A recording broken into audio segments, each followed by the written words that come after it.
May 12, let us show the world that no amount of vote buying or cheating can suppress the fury burning in our hearts.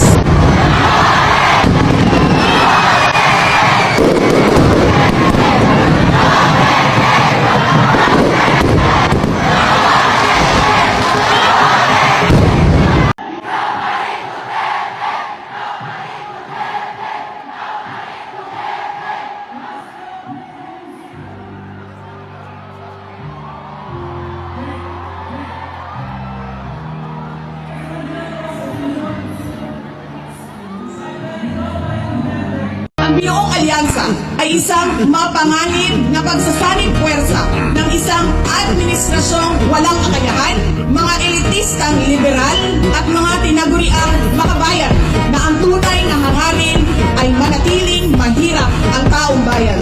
Isang alyansa na handang ibalik tayo sa kadiliman ng narco-politics sa bangungot ng Typhoon Yolanda, saan ang mga Pilipino ay iniwan sa ulan, sa gutom, at sa kawalang malasakit.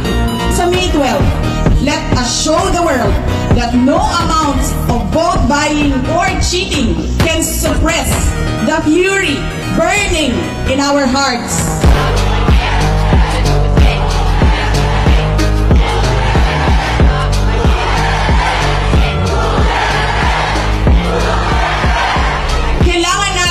Mag-vote straight sa mga taong magtutuloy ng nasimulan ni Pangulong Duterte. Idiretso natin ang boto.